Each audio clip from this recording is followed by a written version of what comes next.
महाराजांचा असून मराठी भाषिक भक्त समाजास सहज समजावे म्हणून हिंदी भाषेतून मराठी भाषेत रूपांतरित करण्यात आलेला आहे.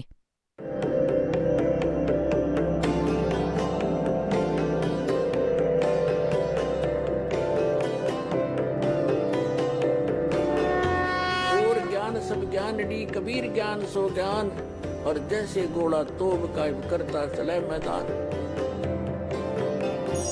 जगद्गुरु तत्वदर्शी संत रामपालजी महाराजांचे अमृत वचन सर्व पवित्र धर्मांच्या व पवित्र शास्त्रांच्या आधारावर. ब्रह्माजींचे विनीत वचन ऐकून भगवान श्रीहरी म्हणजे विष्णूजी म्हणू लागले. आता आपण 29व्या पानावर आलोय. पहिला स्कंध. श्रीहरी त्यांना म्हणू लागले, ब्राह्मण सावधानतेने ऐक. विष्णूजी सांगू लागले ब्रह्माजींना, मी माझ्या मनातील विचार व्यक्त करतो. देवता, दानव, मानव सर्वांना हेच माहीत आहे की तुम्ही सृष्टी निर्माण करता. मी पालन करतो आणि शंकर संहार करतात. परंतु तरीही वेदातील पारगामी पुरुष आपल्या युक्तीने हे सिद्ध करतात की रचणे, पाळणे आणि संहार करण्याची ही योग्यता जी आपल्याला मिळाली आहे ह्याची अधिष्ठात्री शक्ती देवी आहे. ते म्हणतात की संसाराची सृष्टी करण्यासाठी तुमच्यात राजसी शक्तीचा संचार झाला आहे. मला सात्विक शक्ती मिळाली आहे आणि रुद्रात तामसी शक्तीचा आविर्भाव झाला आहे. त्या शक्तीच्या अभावामुळे तुम्ही या संसाराची सृष्टी घडवू शकत नाही. मी पालन करण्यात सफल नाही होऊ शकत आणि रुद्राकडून संहार कार्य होणेही संभव नाही. ब्रह्माजी, आपण सर्व त्या शक्तीच्या आधारे म्हणजे दुर्गेच्या सहाय्यानेच आपल्या कार्यात सदा सफल होत आलो आहोत. सुव्रत, प्रत्यक्ष आणि अपरोक्ष दोन्ही उदाहरणे मी तुमच्या समोर ठेवतो. ऐका. हे निश्चित आहे की त्या शक्तीच्या अधीन होऊनच मी या शेषनागाच्या शय्येवर झोपतो आणि सृष्टी स्थापण्याची वेळ येताच उठतो. मी कायम तप करण्यात व्यस्त असतो. त्या शक्तीच्या शासनापासून कधीच मुक्त राहू शकत नाही. मी कायम तप करण्यात व्यस्त असतो, हे लक्षात ठेवा. त्या शक्तीच्या शासनापासून कधीच मुक्त राहू शकत नाही. कधी वेळ मिळाला तर लक्ष्मीबरोबर सुखाने वेळ घालवण्याचे सौभाग्य प्राप्त होते. मी कधी दानवांबरोबर, राक्षसांबरोबर युद्ध करतो. सर्व जगताला भय पोचवणाऱ्या दैत्यांच्या विक्राळ शरीरांना शांत करणे माझे परम कर्तव्य होते. आणि इथे कमाल केली विष्णूजींनी त्यांच्या तत्वज्ञानाची. मला सर्व प्रकारे शक्ती म्हणजेच दुर्गादेवीच्या अधीन होऊन राहावे लागते. त्याच भगवत शक्तीचे मी कायम चिंतन करतो. ब्रह्माजी, माझ्या माहितीत या भगवती शक्ती वाचून मोठी दुसरी कोणतीच देवता नाही. आता हा आहे श्री विष्णूजींच्या आध्यात्मिक ज्ञानाचा निष्कर्ष. श्री विष्णूजी म्हणत आहेत की मी श्री दुर्गापेक्षा मोठ्या कोणत्या देवतेला ओळखत नाही. माझ्या आध्यात्मिक ज्ञानाप्रमाणे ही सर्वात मोठी देवता भगवान आहे. आता पुण्यात्म्यांनो, आपण या लेखात वाचलं, श्री नारदजी विचलित, श्री व्यासजी विचलित. ब्रह्माजींच्या ज्ञानाला तर यांनी सांगितलंच आहे की ब्रह्माजी विष्णूजींना जगतगुरु, देवेश्वर, साऱ्या संसाराचे पालन करता, उत्पत्ती करता सर्व काही म्हणत आहेत. आणि हा काय निष्कर्ष देत आहेत विष्णूजी की मी तर दुर्गाच्या अधीन आहे आणि घोर तप करतो. त्यामुळे ते तप करून काय करतात, बॅटरी चार्ज करतात, मग राक्षसांशी लढतात, मग यांची बॅटरी डिस्चार्ज होऊन जाते, सिद्धीने लढतात आणि मग अशी चार्ज करतात. आता विष्णूजींनी तर सांगितले की मी दुर्गेपेक्षा श्रेष्ठ अशा कुणाला ओळखत नाही, मी दुर्गेची भक्ती करतो. आणि आपल्या धर्मगुरूंना जेव्हा कोणता प्रश्न विचारला जायचा की हे श्री ब्रह्मा, श्री विष्णू, श्री शिवजी हे कोणाची भक्ती करतात, ते सांगायचे, काही तर सांगायचे की स्वतःच्या रूपाचे ध्यान करतात. कोणी म्हणायचे की शंकर भगवान श्री रामाची पूजा करतात आणि श्रीराम शंकरजींची पूजा करतात.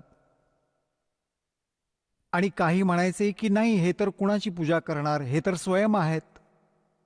आता आपल्या समक्ष आहे की श्री विष्णूजी दुर्गाजींची पूजा करीत आहेत आणि तिला सुप्रीम पॉवर म्हणत आहेत, सुप्रीम गॉड, सर्वात मोठे भगवान, देवता. आता दुर्गाजी काय सांगतात यांची ही 2 वचनं ऐकूयात. हे बघा, 7वा स्कंध संक्षिप्त देवी भागवत 562व्या पानावर. इथे देवीकडून हिमालयाला ज्ञानोपदेश, ब्रह्मस्वरूपाचं वर्णन. श्रीदेवीजी काय म्हणतात? श्रीदेवीजी म्हणू लागल्या, पर्वतराज, आता मी तुम्हाला ब्रह्मबद्दल माहिती, प्रथम तर यांनी स्वतःबद्दल सांगितलं, पण मग नंतर म्हणते नाही, त्या ब्रह्मचे काय स्वरूप आहे हे सांगितले जाते, जे प्रकाशरूपी, सर्वांच्या अगदी समीप स्थित, हृदयरूपी गुहेच्या जवळ असल्याकारणाने गुहाचर नावाने प्रसिद्ध आणि महान पद अर्थात परमप्राप्य आहे. ते समस्त प्रजेच्या ज्ञानाच्या पार आहेत, अर्थात कुणाच्या बुद्धीला पेलणारे नाहीत, हे तुम्ही जाणा. जे परमप्रकाश रूप आहे, जे सूक्ष्माहूनही अत्यंत सूक्ष्म आहे, ज्यांच्यात सर्व लोक व त्या लोकांमध्ये निवासणारे जीव स्थित आहेत, तेच हे अक्षरब्रह्म आहे. तेच सर्वांचे प्राण आहेत, तेच सर्वांची वाणी आहेत आणि तेच सर्वांचे मन आहे, तेच आहे. हे परमसत्य आणि अमृत अविनाशी. 563व्या पानावर आहे. 7वा स्कंद वाचतो आहोत. हा आहे अमृत अविनाशी तत्व आहे सौम्य. तर देवीजी म्हणत आहेत, त्या वेधण्यायोग्य लक्षाचा तू वेध घे, मन लावून त्यात तल्लीन होऊन जा.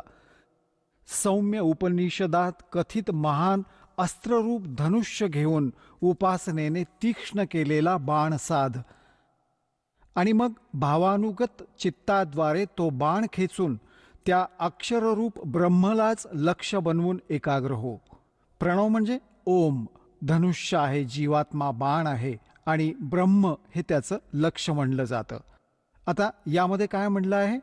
श्री देवीजी म्हणत आहेत हिमालय राजाला की माणसाला हवंय ओम नामाचा जप करा आणि ब्रह्मप्राप्तीचं उद्दिष्ट ठेवा. एवढीशी गोष्ट, अजून काही नाही. आता पुढे पहा. ह्यातच आपण आता इथे खाली जाऊ. त्या एकमात्र परमात्म्यालाच जाणा, बाकी सर्व गोष्टी त्यागून द्या. आता देवीजी दुर्गाजी त्यांच्याच साधनेला म्हणतात की ती सुद्धा सोडून द्या. त्या एकमात्र परमात्म्यालाच जाणा. हाच अमृतरूपी परमात्म्याजवळ पोचवणारा पूल आहे. संसार रूपी समुद्रातून पार होऊन अमृतरूपी परमात्म्याला प्राप्त करण्याचे हेच एक सुलभ साधन आहे. इथे म्हणले आहे की ह्या आत्म्याचे ओमच्या जपाबरोबर ध्यान करा. यामुळे अज्ञानमय अंधकाराच्या पूर्ण पलीकडे आणि संसार समुद्राच्या पार जो ब्रह्म आहे तो प्राप्त होईल, तुमचे कल्याण होईल. ते कुठे राहतात? आपण 563 वाचत आहोत. तो ह्या सर्वांचा आत्मा ब्रह्म, ब्रह्मलोकरूपी दिव्य आकाशात स्थित आहे. ब्रह्मलोकात राहतात असा सरळ अर्थ आहे. आता पुण्यात्म्यांनो, हे तर अध्यात्म ज्ञान झाले दुर्गाजींचे. त्या काय सांगत आहेत? श्रीदेवीजी म्हणत आहेत हिमालय राजाला की बाकी सर्व पूजा त्यागून फक्त एकच ब्रह्मची पूजा करा. त्याचे ओम नाव आहे, त्या साधनेमुळे ब्रह्मलोक प्राप्त होईल. आता पुण्यात्म्यांनो, श्री मत भगवद्गीताजींचं ज्ञान ब्रह्मनेच दिलं श्रीकृष्णामध्ये प्रवेश करून. आता हे ब्रह्म काय म्हणतात? श्रीमद भगवद्गीता अध्याय नंबर 8च्या श्लोक नंबर 13 मध्ये म्हणतात की ओम इति एकाक्षरम. हे पहा, तुमची या सद्ग्रंथांशी ओळख करून दिली जाईल तेव्हाच तुम्ही विश्वास ठेवाल या दासाच्या गोष्टींवर. ही आहे श्रीमद भगवद्गीता. जयदयाल गोयंदका याचे अनुवादक आहेत. गीता प्रेस, गोरखपूर येथून प्रकाशित. अध्याय नंबर 8चा श्लोक नंबर 13 आपल्याला दाखवतो. अध्याय नंबर 8 श्रीमद भगवद्गीता आणि इथे पहा 13वा श्लोक. हा 13वा श्लोक आहे. ओम इति एकाक्षरम ब्रह्म व्याहरण माम अनुस्मरण यह प्रयाति त्यजम देहम स याति परमाम गतीम. आता गीता ज्ञानदाता ब्रह्म आहेत. हे म्हणतात की माम ब्रह्म, मज ब्रह्मचे ओम इति एकाक्षरम. ओम हे एक अक्षर आहे. व्याहरण माम अनुस्मरण, उच्चारण करून स्मरण करणारा. यह प्रयाति त्यजम देहम, जो शरीर सोडून जातो. स याती परमाम गतीम, तो परमगतीला प्राप्त होतो. ओम पासून मिळणारी परमगती ती काय आहे ते श्रीदेवीजींनी स्पष्ट केलं की ब्रह्मलोक प्राप्ती होईल. गीतेच्या अध्याय नंबर 8च्या श्लोक नंबर 16 मध्ये स्पष्ट केलं आहे की ब्रह्मलोकपर्यंत हे सर्व लोक पुनरावर्तीमध्ये आहेत. म्हणजे तिथे गेलेला जीवही परत संसारात येतो, जन्ममृत्यू संपत नाही. हे पहा, अध्याय नंबर 8च वाचत आहोत आपण श्रीमद भगवद्गीतेचा आणि हा 16 नंबर आहे. हे अर्जुन, ब्रह्मलोकपर्यंत सर्व लोक पुनरावर्तीमध्ये आहेत. आता पुनरावर्तीचं इथे त्यांनी विश्लेषण दिलं आहे स्टारमध्ये. अर्थात ज्यांना प्राप्त होऊन परत संसारात यावे लागते असे पुनरावर्ती याला म्हणतात. आता पुण्यात्म्यांनो, आता हा ब्रह्म काय सांगत आहे.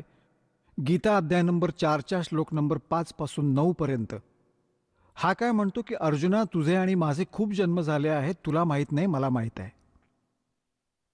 श्रीमद भगवद्गीता अध्याय नंबर 2च्या श्लोक नंबर 12 मध्ये हेच स्पष्ट करतात की अर्जुना, तू आणि मी आणि हे राजे लोक आधीही जन्मले होते, पुढेही जन्म घेतील. हा विचार नको करूस की आपण वर्तमानातच आहोत. आणि गीतेच्या अध्याय नंबर 10च्या श्लोक नंबर 2 मध्ये हे स्वतः म्हणतात की माझ्या उत्पत्तीला हे देवता लोक, ऋषी लोक हे नाही जाणत, कारण हे माझ्यापासून उत्पन्न झाले आहेत. आता हा ब्रह्म जो आहे याला क्षरपुरुष देखील म्हणतात आणि भगवान कबीरांनी याला काल भगवान म्हटलं आहे. आणि याने स्वतः गीतेच्या अध्याय नंबर 11च्या श्लोक नंबर 32 मध्ये स्वीकारलं आहे की मी काल आहे अर्जुना आणि आता प्रकट झालो आहे. तर हा काल जो आहे हा गीताजीचं ज्ञान देतोय श्रीकृष्णामध्ये प्रवेश करून. श्रीकृष्णाला तर माहीतच नाहीये की मी गीतेमध्ये काय म्हणालो होतो. पुण्यात्म्यांनो, या दासाची वचनं तुम्हाला सगळी विचित्र वाटतील एकदा तरी, परंतु धीरानं सगळं ऐकत रहा. उदाहरणं पाहून थक्क व्हाल, तोंडात बोटं घालाल. ही पट्टी पडवली आहे या आचार्यांनी आणि शंकराचार्यांनी. सगळं अयोग्य ज्ञान ऐकवून काहीच माहिती नाही यांना, आचार्यांना, शंकराचार्यांना आणि आपल्या हिंदू धर्माच्या गुरूंना. आजपर्यंत ऋषी महर्षींना सतयुगापासून आजपर्यंत यांना काहीच माहिती नाही वेद आणि गीतेबद्दल. आता तुम्हाला दाखवतो श्रीमद भगवद्गीता याच्या अध्याय नंबर 2 मध्ये, अध्याय नंबर 2 श्रीमद भगवद्गीता श्लोक नंबर 12. असं नाहीये की मी कुठल्या काळामध्ये नव्हतो किंवा तू नव्हतास किंवा हे राजे लोक नव्हते. आणि असंही नाही की यापुढे आपण सर्व असणार नाही. पुढे पहा, हे पहा, हा आहे गीता अध्याय नंबर 4 आणि श्लोक नंबर हा 5 आहे इथून. त्याचा अनुवाद यांनी इथं केलाय.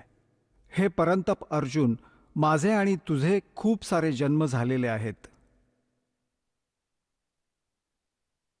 त्या सर्वांना तू जाणत नाहीस, मी जाणतो.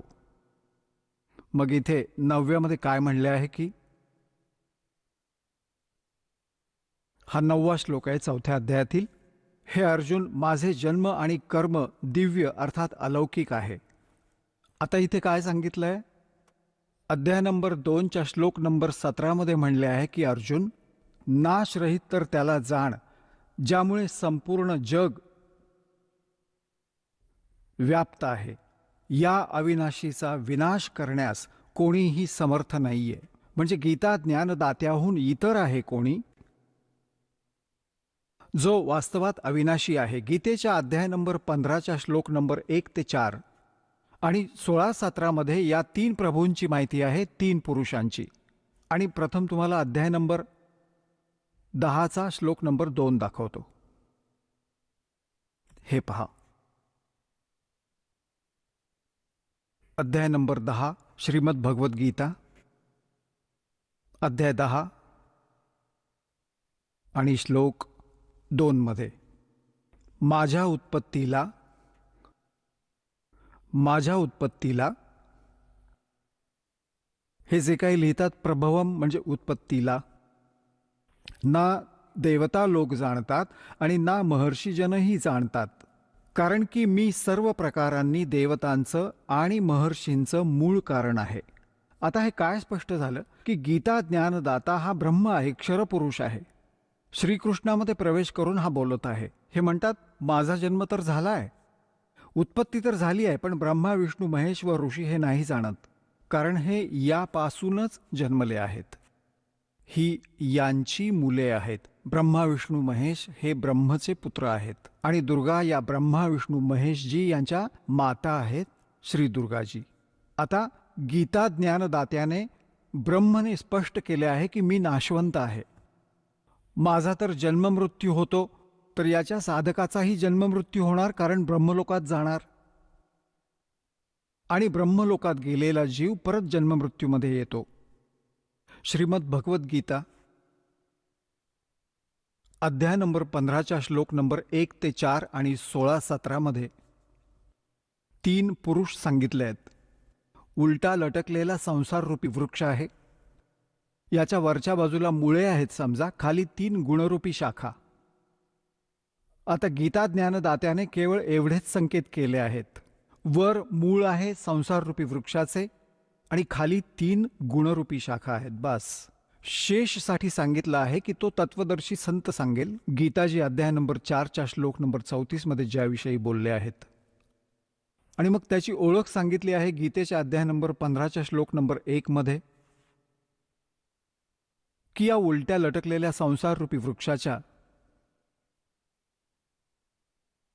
सर्व विभागांना जो जाणतो, सवेदवित, तो तत्वदर्शी संत आहे.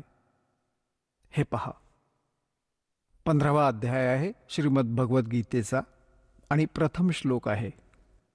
यामध्ये लिहिलं आहे की ऊर्ध्वमूलम, वर मूळ, अधशाखम खाली शाखा, अश्वत्थम प्राहु अव्ययम. हा पिंपळाचा, संसार रूपी पिंपळाचा वृक्ष अविनाशी म्हटला आहे. छंदांसी यस्य पर्णानी, ह्याची पाने इत्यादी, शाखा इत्यादी इत्यादी सर्व छंद आहेत, विभाग आहेत. यह तमवेद, जो सर्व विभाग जाणतो, सवेदवित, तो वेदाचे तात्पर्य जो जाणतो, तो तत्वदर्शी संत आहे. हे बघा, हे वाचा. आदिपुरुष परमेश्वर रूप मूळवाले म्हणजे संसार रूपी वृक्ष. प्रथम तुम्ही हे पाहाल, हा संसार रूपी वृक्ष आहे. ऊर्ध्वमूलम, वर तर मुळे आहेत. ऊर्ध्वमूलम, वर तर मुळे आहेत आणि खाली या शाखा आहेत. हा एक संसार रूपी वृक्ष आहे. हा एक संसार रूपी वृक्ष जाणा. आता ऊर्ध्वमूलम अधशाखम, आणि जो संत याच्या सर्व विभागांना समजावून सांगेल, तो तत्वदर्शी संत आहे. परमेश्वराने 600 वर्षांपूर्वी सांगितले होते. आता समजा हे झाड आहे जे पृथ्वीच्या बाहेर दिसते, याला झाड म्हणतात.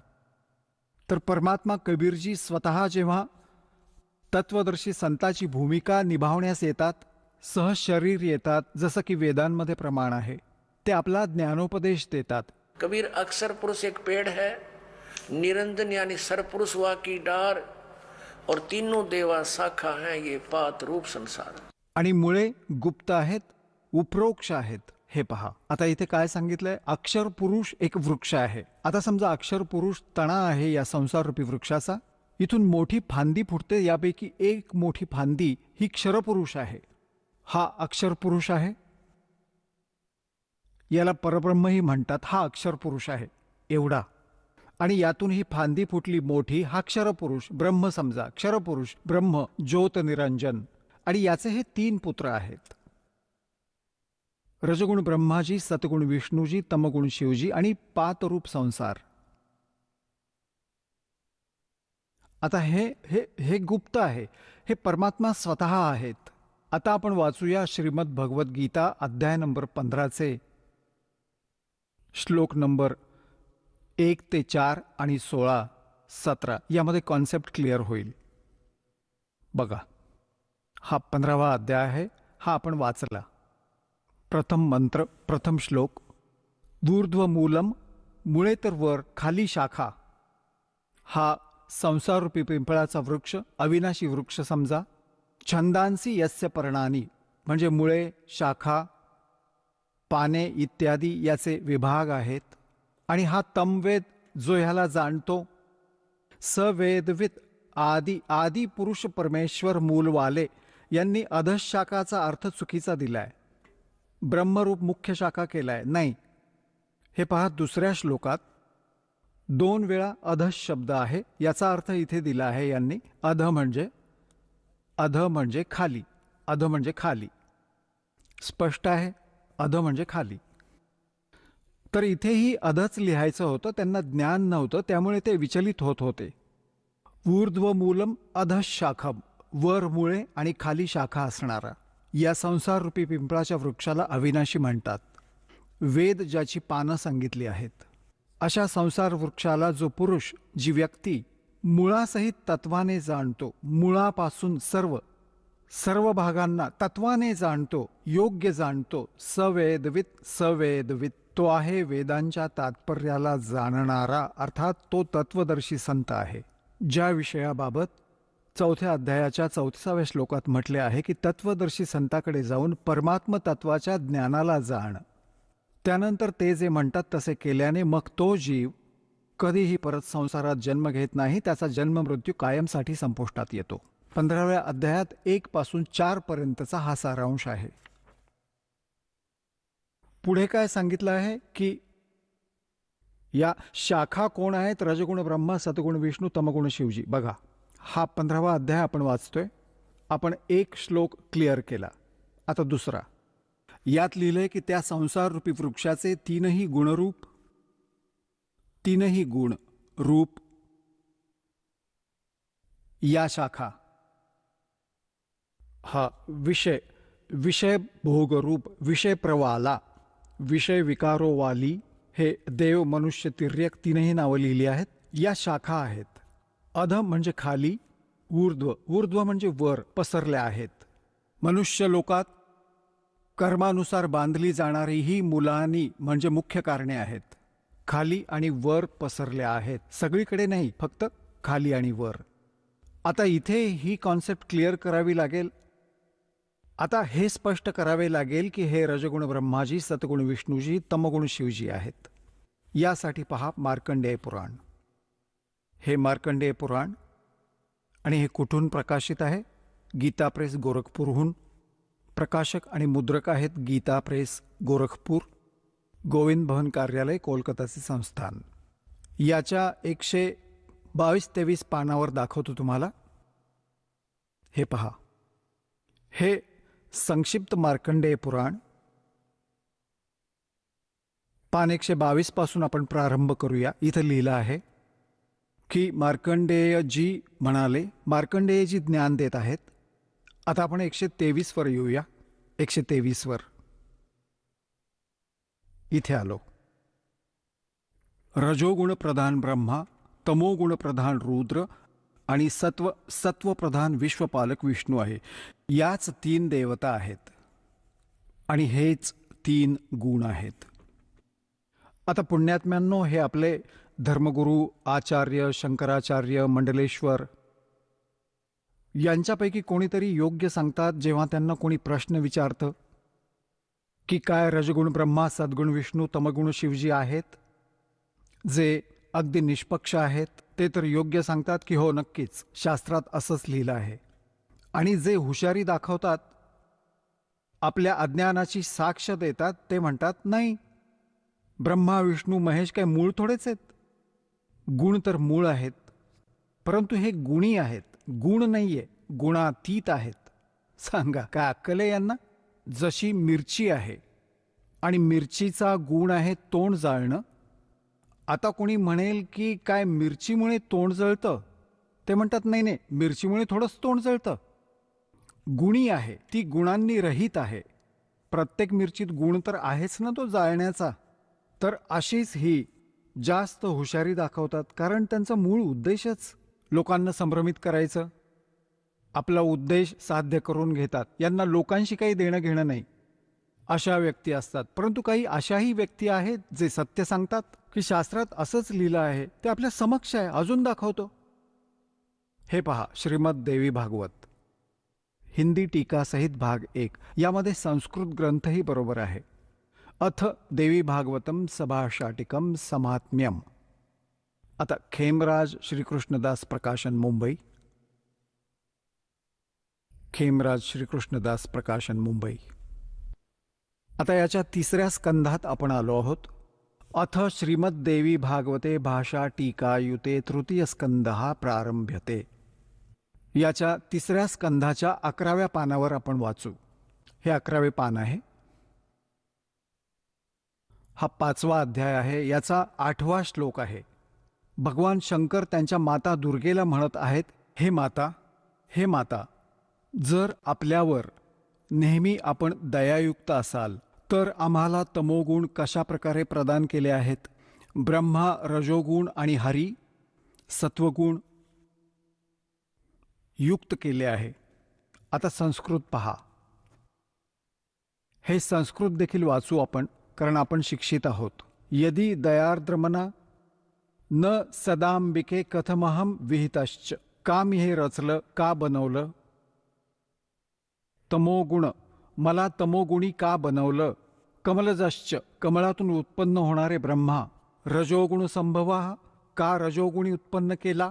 सुविहितः, सुविहितः किमु सत्वगुणो हरिः. विष्णूजींना तुम्ही सत्वगुणी का बनवलं? इति सिद्धम रजगुण ब्रह्मा, सद्गुण विष्णू, तमगुण शिवजी. तर परमात्मा कबीर देवजींनी, परमेश्वर यांनी स्वतः येऊन यथार्थ ज्ञान दिलं की सरपुरुष एक पेड़ है और सरपुरुष यानी निरंजन वा की डार, और तीनों देवा रजगुण ब्रह्मा, सद्गुण विष्णु, तमगुण शिव जी, तीनों देवा शाखा हैं. ये पात रूप संसार. आता आपण या पवित्र गीता अध्याय नंबर 15च्या श्लोक नंबर 1 ते 4 आणि 16, 17 वाचूया. आता सहजपणे समजून येईल. कन्सेप्ट क्लिअर झाली. तीनही गुण रजगुण ब्रह्मा आहेत, सद्गुण विष्णू, तमगुण शिवजी. आता पहा, गीता अध्याय नंबर 15चा आणि श्लोक नंबर आपण 2 वाचत आहोत. त्या संसार रूपी वृक्षाचे तीनही गुणरूप रजगुण ब्रह्मा, सद्गुण विष्णू, तमगुण शिवजी ही विषय प्रवाला शाखा. आता संस्कृत देखील एकत्रच वाचूया आपण. या तीनही शाखा आहेत, विषय, भोग, तिर्यक इत्यादी शाखा. आता खाली आणि वर कसं, जसं हे श्रीमद भगवत गीताचं ज्ञान या पृथ्वी लोकावर बोललं जात होतं, खाली पाताळ लोकात, वर स्वर्ग लोकात, या 3 लोकातच या ब्रह्माजी, विष्णूजी आणि शिवजींचं आधिपत्य आहे. इथपर्यंत यांची एक एक विभागीय मंत्री समजा आहे या 3 लोकात. वरती स्वर्गापासून ते खाली पाताळापर्यंत इतकी यांची रेंज आहे, जे आहे ना प्रभुत्व आहे, यांची सीमा आहे. सर्वत्र हे पहा, खाली आणि वर, सर्वत्र नाहीये, वर पसरली आहे मनुष्य लोकात. आणि कर्मांच्या अनुसार बांधणारेही हेच मुख्य कारण आहे. खाली आणि वर हे व्याप्त आहे. आता 3ऱ्यात काय सांगितलंय की या संसार वृक्षाचे गीता ज्ञानदाता ब्रह्म आहेत, श्रीकृष्णामध्ये बोलत आहेत प्रवेश करून. आणि हे काय सांगतात की या संसार रूपी वृक्षाची जी मी माहिती या अध्यात्म ज्ञानातून मी देत आहे गीतेच्या डिस्कशनमधून, तुझ्या माझ्या चर्चेमध्ये मी कंप्लीट नाही सांगू शकणार, कारण मला याचं पूर्ण ज्ञान नाहीये. बघा, अध्याय नंबर 15चा श्लोक नंबर 3 वाचत आहोत. या संसार वृक्षाचं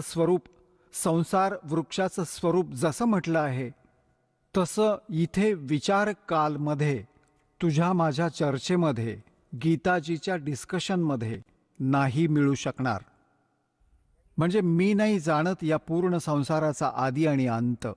संसाररूपी वृक्षाचा म्हणजे सर्व ब्रह्मांडाबद्दल मला नाही कंप्लीट माहिती, कारण की ना याचा आदी आहे ना अंत, आणि ना याची चांगली स्थिती आहे.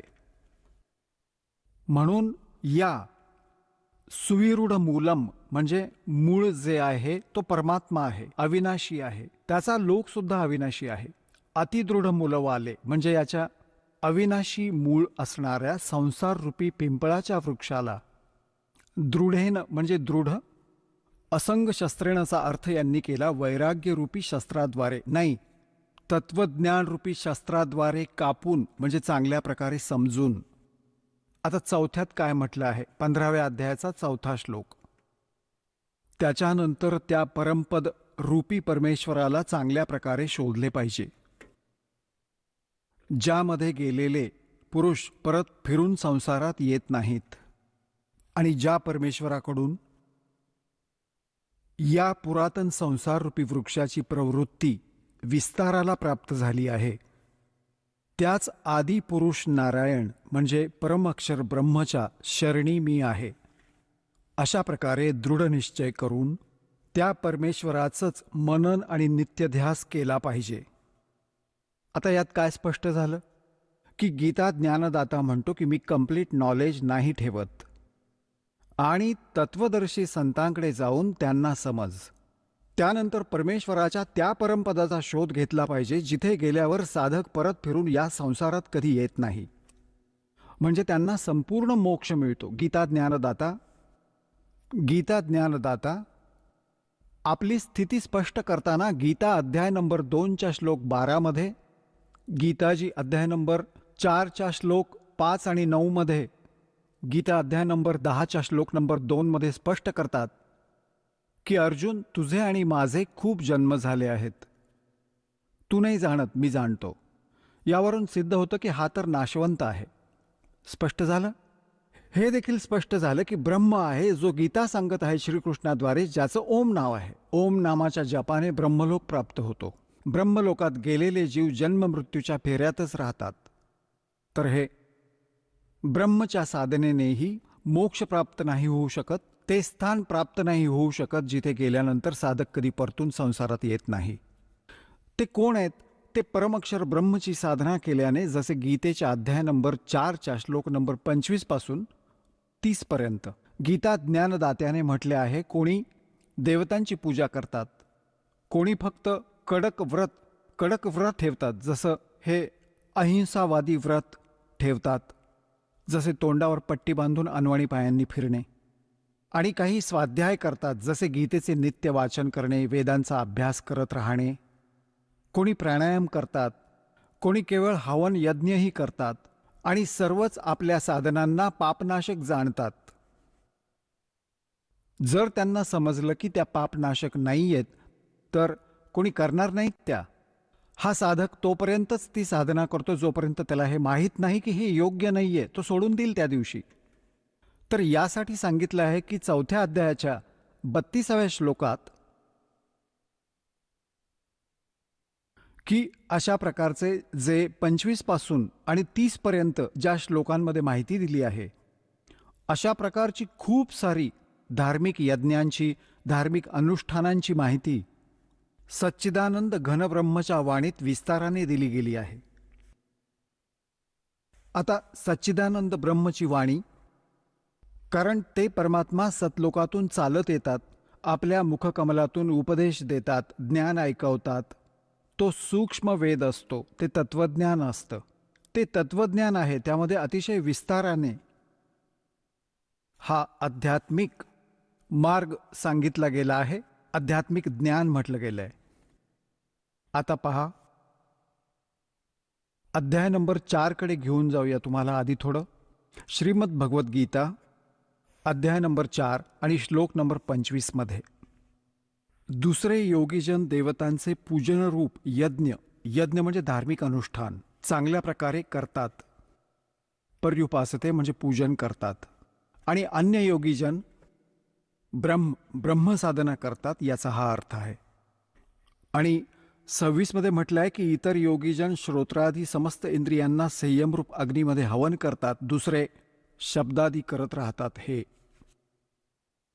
सर्व विषयांना इंद्रियरूप यज्ञ अग्नीमध्ये हवन करत असतात.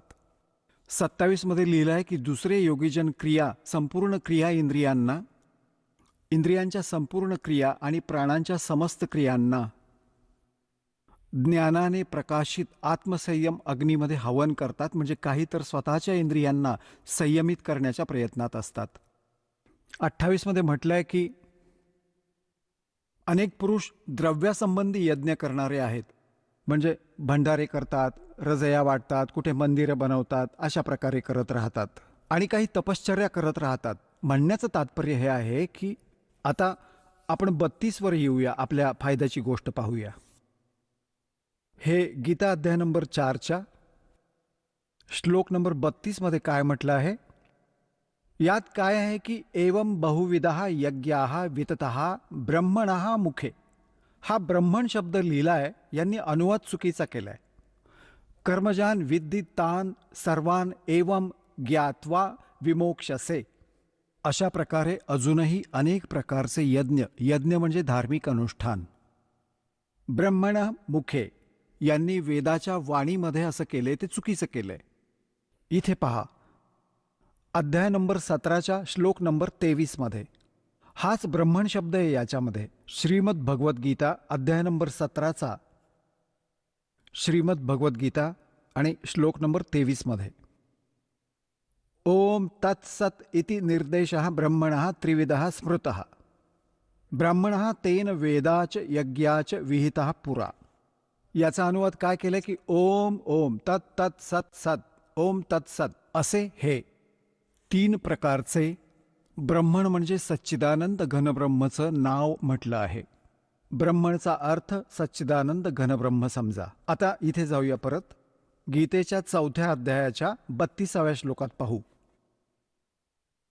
32व्या श्लोकात आता हे ब्रह्मणामुखे इथे लिहिले, याचा चुकीचा अनुवाद केला यांनी. अशा प्रकारे अनेक प्रकारचे यज्ञ सच्चिदानंद घनब्रह्मच्या वाणीत विस्ताराने सांगितले गेले आहेत. हे तत्वज्ञान आहे. सच्चिदानंद घनब्रह्म म्हणजे परमक्षर ब्रह्म सत्पुरुष कबीर साहेब सतलोकातून चालून येतात आणि चांगल्या आत्म्यांना भेटतात, तत्वज्ञान सांगतात. मग त्यांच्याकडून बोलली गेलेली कबीर वाणी लिपिबद्ध केली जाते. तर त्या कबीर वाणीमध्ये आणि सच्चिदानंद घनब्रह्म यांच्या वाणीत जी त्यांच्या मुखकमलातून बोलली गेली आहे, त्यामध्ये ते ज्ञान, तत् सर्व धार्मिक अनुष्ठानांची माहिती पूर्ण रूपाने विस्ताराने दिली गेली आहे. ते तत्वज्ञान आहे. ते जाणून घेतल्यानंतर मग सर्व कर्मांमधून मोक्ष प्राप्त होतो. त्या 4थ्या अध्यायाच्या 34व्या श्लोकात म्हटलं आहे, पहा. हे पहा, 4थ्या अध्यायाचा 32वा श्लोक कंप्लीट वाचूया, आता लक्षात येईल. अशा प्रकारे अजूनही अनेक प्रकारचे यज्ञ म्हणजे धार्मिक अनुष्ठानाची माहिती. हे सच्चिदानंद घनब्रह्मची वाणी वाचा. हे चुकीचं लिहिलं आहे. ब्रह्मण, ब्रह्मण म्हणजे वेद नाही होऊ शकत. सच्चिदानंद घनब्रह्मची वाणी म्हणजे परमाक्षर ब्रह्मची वाणी. याला तत्वज्ञान सुद्धा म्हणतात, विस्ताराने म्हणतात. त्या सर्वांना तू कर्मजान म्हणजे नाम, उठता नाम, बसता नाम, झोपताना जागताना नाम, काम करता करता, दैनंदिन कार्य करता करता त्यांची ती साधना होत असते. कर्मजान शारीरिक, मन, इंद्रिय आणि सर्व क्रियांमधून संपन्न होणाऱ्या त्या. त्यात लिहिलं आहे की काम करता करता क्रिया करतात. कर्मयोगाने संपन्न होतात त्या सर्व क्रिया. अशा प्रकारे तत्वाने जाणून त्यांच्या अनुष्ठानाद्वारे तू कर्मबंधनातून सर्वथा मुक्त होशील. आता पुण्यात्म्यांनो, 4थ्या अध्यायाच्या 34व्या श्लोकात सांगितलेलं ते तत्वज्ञान, हा 4थ्या अध्यायाचा श्रीमद भगवद्गीता हा 34वा श्लोक आहे. त्या ज्ञानाला जे सच्चिदानंद घनब्रह्मने म्हणजे परमेश्वराने स्वतः येऊन जे ज्ञान दिले सूक्ष्म वेद ते तत्वज्ञान, ते त्यांच्या वाणीत लिहिलेलं असतं. आणि ते तत्वज्ञान ते संतच जाणतात जे त्याच्याशी परिचित आहेत. तत्वज्ञान आणि तत्वदर्शी संतांना गीताज्ञानापेक्षा इतर ज्ञान असते. जर तत्वज्ञानाची माहिती ब्रह्मला असती तर एक अध्याय अजून लिहिला असता. त्यांना हे ज्ञान नव्हते. आता इथे पहा. आता 34 मध्ये म्हटलं आहे, गीता अध्याय नंबर 4च्या श्लोक नंबर 34 मध्ये म्हटले आहे की त्या ज्ञानाला जे सच्चिदानंद घनब्रह्मच्या वाणीत विस्ताराने सांगितले गेले आहे. तू तत्वदर्शी संतांकडे जाऊन, ज्ञानींकडे जाऊन समजून घे. त्यांना चांगल्या प्रकारे दंडवत केल्याने आणि त्यांची सेवा केल्याने, कपट सोडून सरळपणे प्रश्न केल्याने ते परमात्म तत्व चांगल्या प्रकारे जाणणारे ज्ञानी महात्मा तुला तत्वज्ञानाचा उपदेश करतील. आता पुण्यात्म्यांनो, हा दास आता कुठे आणू इच्छितो आपल्याला? गीताजी अध्याय नंबर 8च्या श्लोक नंबर 1 मध्ये. अर्जुनाने विचारलं की आपण तर 7व्या अध्यायातील 29व्या श्लोकात सांगितले आहे की तद्ब्रह्मला जाणून आणि साऱ्या अध्यात्माशी परिचित, सर्व कर्मांशी परिचित व्यक्ती केवळ जरा आणि मरणातून सुटण्याचा प्रयत्न करते. जरा म्हणजे वार्धक्यावस्था आणि मरण म्हणजे मृत्यू. तर 8व्या अध्यायाच्या प्रथम मंत्रात विचारले आहे की किम तद्ब्रह्म. हे पहा, ही आहे श्रीमद भगवद्गीता अध्याय नंबर 7 आणि श्लोक नंबर 29 हा 29. इथे याचं फक्त संस्कृत आहे, पुढे याचा अनुवाद आहे. जरा मरण मोक्षाय. जरा म्हणजे वार्धक्य, मरण म्हणजे मृत्यू, मोक्ष म्हणजे सुटका करून घेण्यासाठी.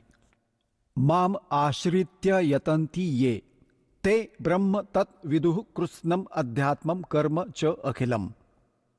याचा अर्थ असा आहे की माम आश्रित्य, मी तुला सांगितले आहे हे ज्ञान जो आश्रित करून घेईल, तत्वदर्शी संतांना जो शोधतो,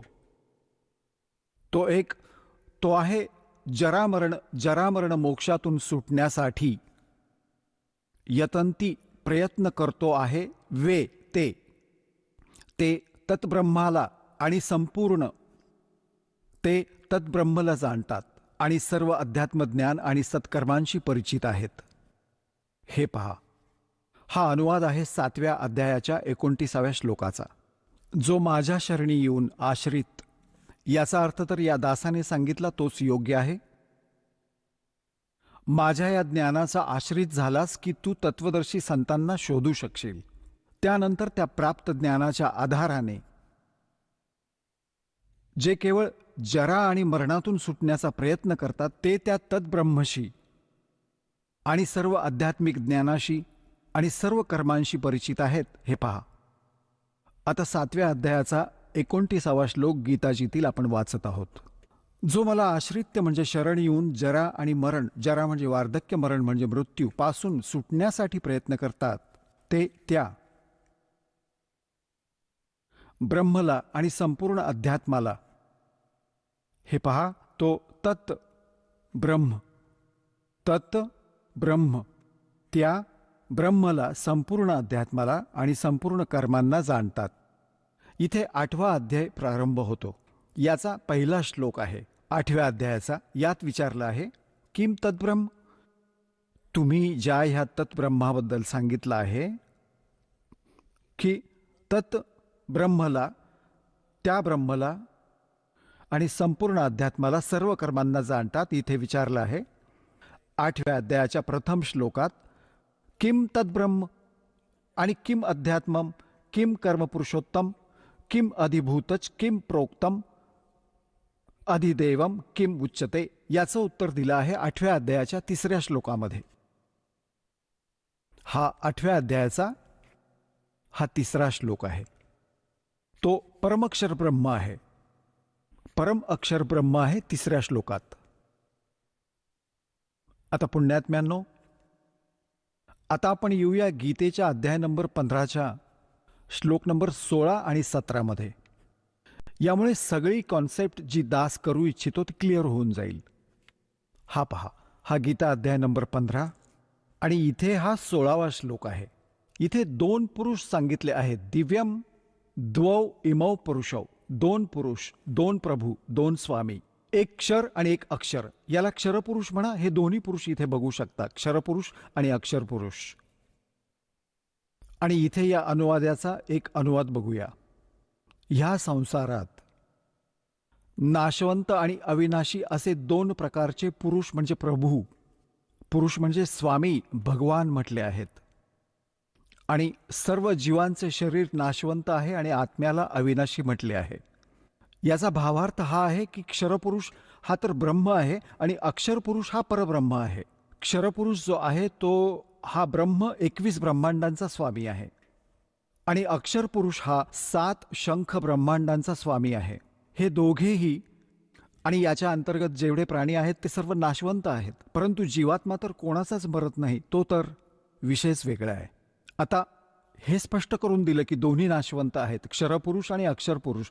भले अक्षर म्हणजे अविनाशी असतो, परंतु याचे खूप दीर्घायुष्य आहे, ज्या कारणाने त्यांना अक्षर म्हटलं आहे, म्हटलं जातं, परंतु ते वास्तविक अविनाशी नाही आहेत. याची कॉन्सेप्ट 15व्या अध्यायाच्या 17व्या श्लोकात स्पष्ट केली आहे की उत्तम पुरुष तू अन्यहा आणि परमात्मा इति उदारतः. पहा, 15व्या अध्यायाचा आपण हा 16वा वाचला, आता 17वा वाचू. उत्तम पुरुष तू अन्य परमात्मा इति उदारतः य लोकत्रयम आविश्य विभर्ति अव्यय ईश्वरः. उत्तम पुरुष म्हणजे श्रेष्ठ परमात्मा, तर या दोन्हींपेक्षा कुणी वेगळा आहे. दोन पुरुष 16व्यामध्ये म्हटलंय कुणी इतर आहे आणि जो तीनही लोकात प्रवेश करून सर्वांचं पालन पोषण करतो. अविनाशी परमेश्वर परमात्मा अशा प्रकारे म्हटलं गेलं आहे. आता पुण्यात्म्यांनो, आता तुम्ही हा उलटा लटकलेला संसाररूपी वृक्ष पाहिला. हा पहा, हा उलटा लटकलेला संसाररूपी वृक्ष आहे आणि याची वर मुळे आणि खाली तीनही गुणरूपी शाखा आहेत. तर मुळापासूनच पूर्ण वृक्षाला आधार मिळतो तीनही लोकात प्रवेश करून. सर्वांचे पालन पोषण हा मूळरूपी परमात्मा परम अक्षर ब्रह्मच सर्व विश्वाचे पालन पोषण करतात. हा संसाररूपी वृक्ष आहे. संसाररूपी वृक्षाचे जे मूळ आहे परम अक्षर ब्रह्म, हे पहा, श्रीमद भगवत गीता अध्याय नंबर 15 आणि श्लोक नंबर आपण हा 17वा वाचत आहोत. उत्तम पुरुष तू अन्य परमात्मा इति उदारतः. उत्तम पुरुष म्हणजे श्रेष्ठ परमात्मा, तो तर वर कुणी वेगळाच आहे. हे वरच्यापेक्षा 16 नंबरपेक्षा वेगळा आहे आणि त्यालाच परमात्मा म्हटलं जातं. यह लोकत्रयम आविश्य विभर्ती, जो तीनही लोकात प्रवेश करून सर्वांचं पालन पोषण करतो, तो तिथे वास्तविक अविनाशी भगवान आहे. तो अविनाशी परमात्मा आहे. हे पहा, उत्तम पुरुष हा तू अन्य परमात्मा. उत्तम पुरुष तो पुरुषोत्तम उत्तम पुरुष आहे. पुरुषोत्तम भगवान तर कुणी निराळाच आहे, जो तीनही लोकात प्रवेश करतो आणि सर्वांचं पालन पोषण करतो. तो आहे अविनाशी परमात्मा वास्तविक. आता पुण्यात्म्यांनो, दास जो निष्कर्ष काढू इच्छितो तो आता निघतोय. आता जो प्रसंग चालू होता की विष्णूजी तर म्हणत होते की मी दुर्गेपेक्षा श्रेष्ठ कुणालाच मानत नाही. हे आध्यात्मिक ज्ञानाच्या जेवढे मला आहे, माझ्या ज्ञानानुसार दुर्गापेक्षा श्रेष्ठ भगवान नाही. विष्णूजी म्हणतात की मी दुर्गाची भक्ती करत असतो आणि आपले आचार्य शंकराचार्य म्हणतात की ते आपल्या स्वरूपाची भक्ती करतात, हे कुणाचीच भक्ती नाही करत. कोणी म्हणतात त्या रामाची भक्ती करतात, राम श्री शंकराची करतात. ही यांची दंतकथा आहे, लोकवेद होता. आता दुर्गाजींनी स्पष्ट केलं. त्या म्हणतात ब्रह्मची पूजा करा, माझी पूजा त्यागा. त्याचे ओम नाम आहे, ओम नामाच्या जपाने ब्रह्मलोक प्राप्त होईल. गीताजीने स्पष्ट केलं की गीता ज्ञानदाता ब्रह्म आहे. त्याचे एक ओम अक्षर आहे, त्याची साधना करणारा ब्रह्मलोकात जातो. ब्रह्मलोकात गेलेला जीव परत जन्ममृत्यूमध्ये येतो. हा स्थायी मोक्ष नाही.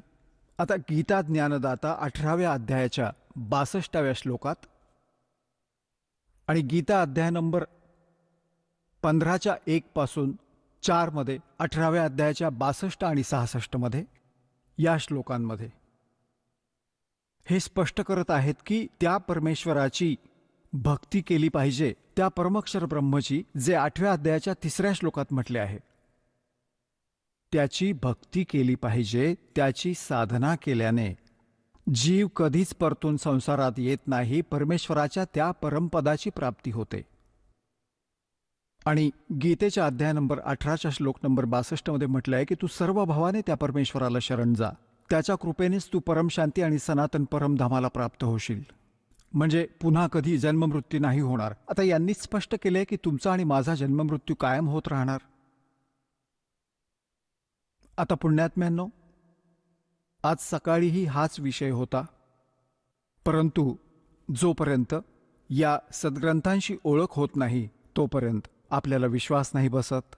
कारण आपण दुधाने तोंड पोळले आणि ताकसुद्धा फुंकर मारून पितो, तर दासाला वाटतं की तुम्हाला इतकं दृढ करावं की आपण सद्ग्रंथांना पाहून तुम्ही बिलकुल पक्क व्हावं, आणि मग त्यागाल तुम्ही ते नकली गुरु आचार्य आणि शंकराचार्यांना आणि स्वतःचं कल्याण कराल. श्रीमद भगवद्गीता अध्याय नंबर 8च्या श्लोक नंबर 3 मध्ये स्पष्ट झाले की तो परमअक्षर ब्रह्म आहे. श्रीमद भगवद्गीता अध्याय नंबर 15च्या श्लोक नंबर 1 ते 4 आणि 16-17 मध्ये स्पष्ट झालं की वर मुळे म्हणजे पूर्ण परमात्मा आहे. अक्षरपुरुष त्याचा तणा आहे, क्षरपुरुष फांदी आहे. तीनही गुण रजगुण ब्रह्मा, सद्गुण विष्णू, तमगुण शिवजी या संसार रूपी वृक्षाच्या शाखा आहेत. आणि हे देखील स्पष्ट झालं की सर्वांचं पालन पोषण करणारा आणि वास्तवात अविनाशी परमात्मा परमअक्षर पुरुष आहे, परमअक्षर ब्रह्म आहे.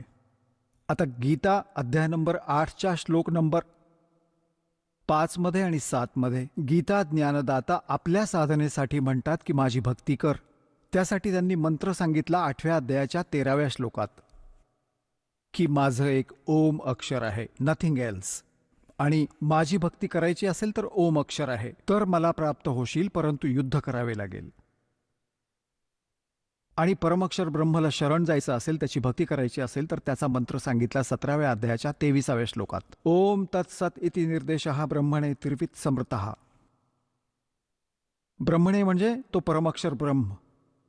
तो पावण्याचे, त्याच्या भक्तीचे केवळ ओम तत्सत या 3 मंत्रांचा जप करण्याचा, स्मरण करण्याचा, 3 प्रकारे स्मरण करण्याचा आदेश आहे, निर्देश आहे. निर्देश म्हणजे फायनल निर्णय, नथिंग एल्स. तर त्याची साधना केल्याने तो 8व्या अध्यायाच्या 8, 9, 10व्या श्लोकात म्हटलं आहे की त्याची भक्ती करशील तर त्या परमात्म्याला, परमअक्षर ब्रह्मला प्राप्त होशील.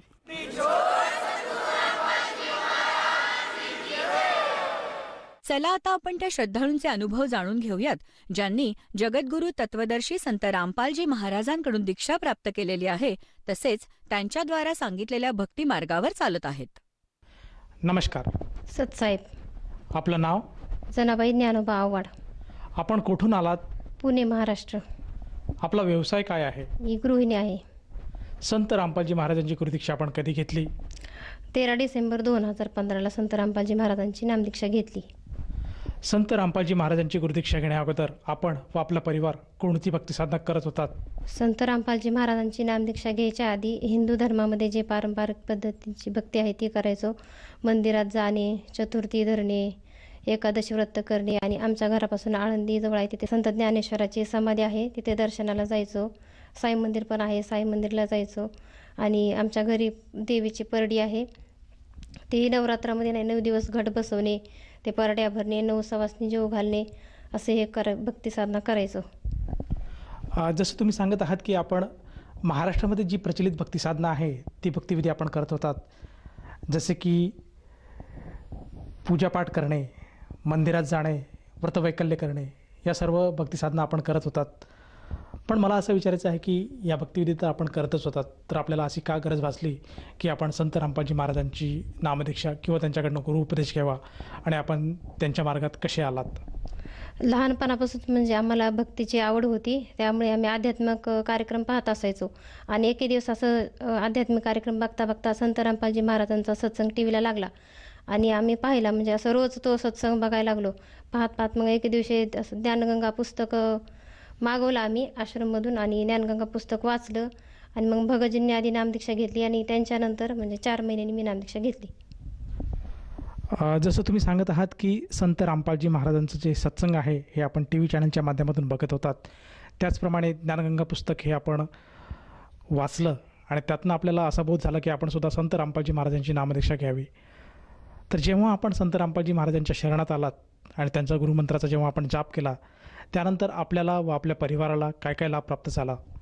संत रामपालजी महाराजांच्या आश्रममध्ये आल्यावर मला म्हणजे खूप ॲलर्जीचा त्रास व्हायचा. दरवर्षी थंडीच्या दिवसात म्हणजे त्रास व्हायचा तो, आणि असा श्वास घ्यायला त्रास व्हायचा. आणि डॉक्टरांना दाखल होतं, पण डॉक्टरांनी सांगितलं की तुम्हाला अस्थमाची सुरुवात आहे. आणि मग थोडे दिवस ते गोळ्या घेतल्या की राहायचा. आणि मग परमात्माला असं प्रार्थना केली की परमात्मा हे तुमच्यावरच आहे का, ते म्हणजे अस्थमाची सुरुवात आहे. पण परमात्माला प्रार्थना केली आणि तो त्रास म्हणजे असं कमी होत होत आता पूर्णपणे बरा झालेला आहे. आणि माझा एक 5 वर्षाचा मुलगा आहे, तो आत्ता म्हणजे सध्या 10 वर्षाचा आहे.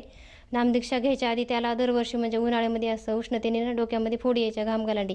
आणि एक आला की त्याच्या वासाने दुसरं यायचं, ते फुटून परत असं वासाने सर्व डोक्यामध्ये यायचे आणि त्याला खूप असा त्रास व्हायचा. आणि मग जेव्हापासून नामदीक्षा घेतली त्याच्यानंतर तो त्रास त्याला कधीच झाला नाही. आज तो 10 वर्षाचा आहे. आणि आमच्या भगजींच्या पायाला एक गाठ आली होती. ते इथं पुण्यामध्ये वायसीमा हॉस्पिटल आहे, तिथं दाखवलं होतं, पण त्यांनी ऑपरेशन करायला सांगितलं होतं. आणि ह्यांना कामावरून सुट्टी भेटत नसल्यामुळे आणि उन्हाळ्याचे दिवस होते, भगतजी म्हणले आता ऑपरेशन केलं तर खूप त्रास होईल, म्हणून आपण जरा नंतर करू. आणि ती गाठ मोठी मोठी होत होती आणि भगतजीला उठायला बसायला त्रास होत होता. म्हणून भगतजींनी असं परमात्माला प्रार्थना केली की परमात्मा तुम्ही एवढे मोठे लोकांचे कॅन्सरसारखे आजार बरे करता, हा तर काय आपला छोटासा आहे, असं परमात्माला प्रार्थना केली आणि ती आपोआप थोड्या दिवसांनी राहून गेली.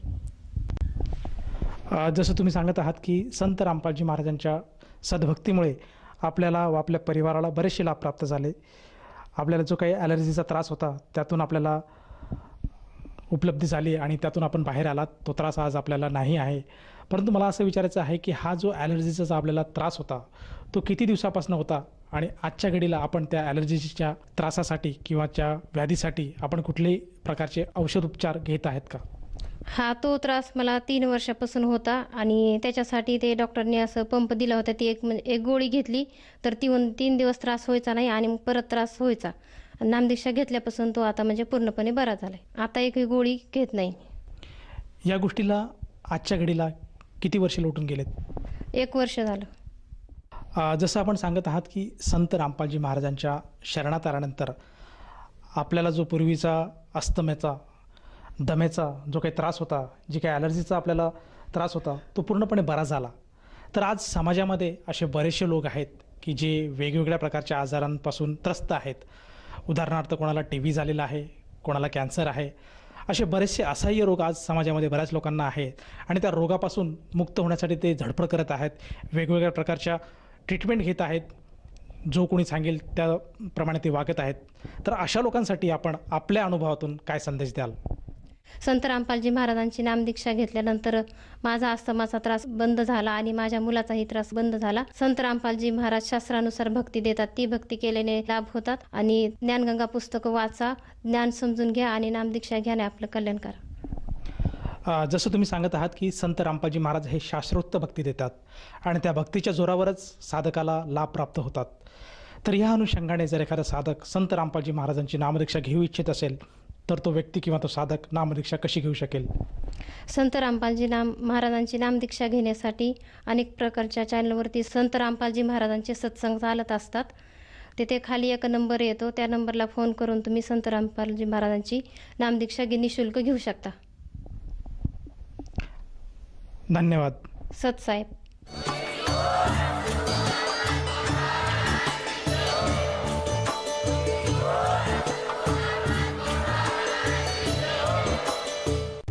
आपण ऐकत होता जगद्गुरु तत्वदर्शी संत रामपालजी महाराजांचे मंगल प्रवचन.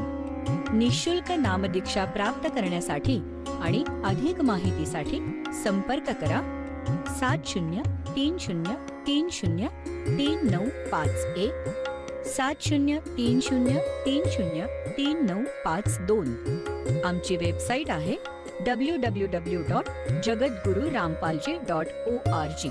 सर्व पवित्र धर्मांच्या व पवित्र शास्त्रांवर आधारित प्रमाणित अनमोल पुस्तक ज्ञानगंगा किंवा जगण्याचा मार्ग यापैकी कोणतेही एक पुस्तक निःशुल्क मागवण्यासाठी आम्हाला आपले पूर्ण नाव, पूर्ण पत्ता, पिनकोड सहित आणि फोन नंबर लिहून 7030303951 7030303952 नंबरवर SMS करू शकता किंवा आम्हाला 7030303950.